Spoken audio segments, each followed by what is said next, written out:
And now, here's your guide to discovering the killer of death. And now, to help you confront killer death, here's Dr. Ramesh Richard.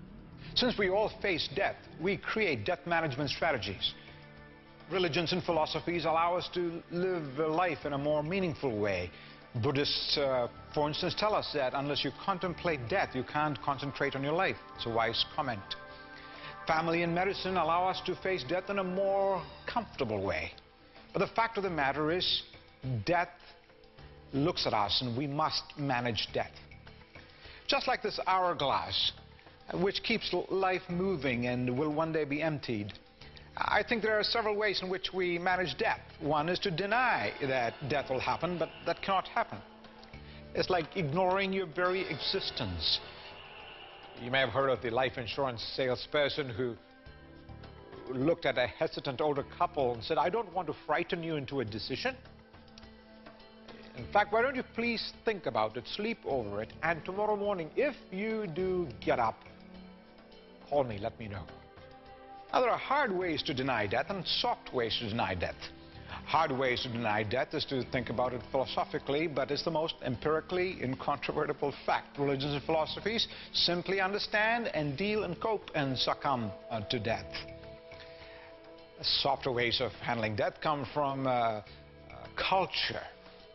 A friend of mine in Ghana buried his father in the gold chassis of a Mercedes-Benz in a sign of customary respect. Others try to put a humorous face on death. Somebody said, unless you die, you will get older.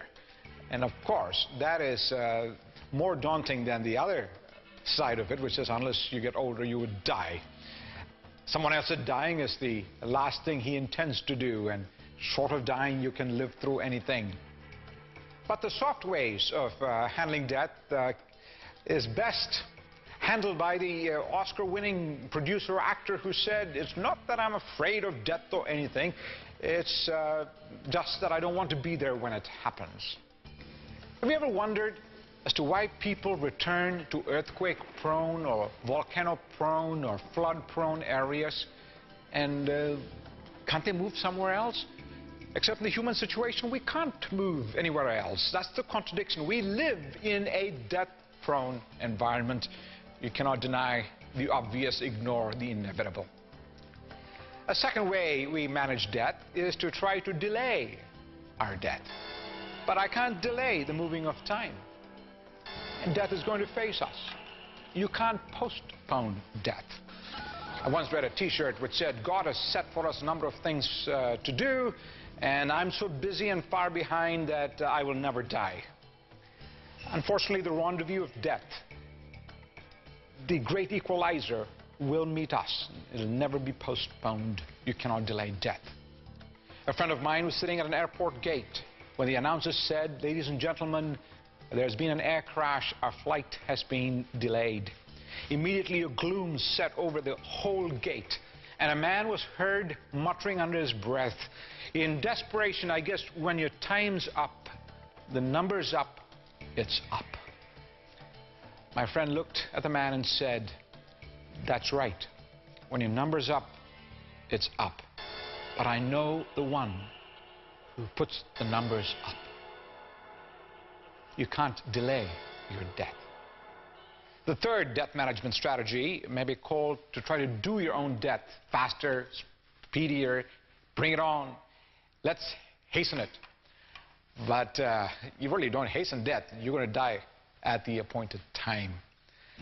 Some try to hasten death with bad habits, addictions. Others try to hasten death in worse ways. Perhaps you are there today. You're experiencing physical pain of disease, or the spiritual pain of guilt, or you have the emotional pain of a broken heart. You have intellectual pain with anxiety and stress and meaninglessness in your life. And all of these prompt some actions, and you try to take your life. You've bought the pills, you've looked at strategies, and unfortunately you have survived. But really, it's very fortunate. You would hate me if I didn't tell you the options. It's good that you survived, and I want to give you hope. Just hang on.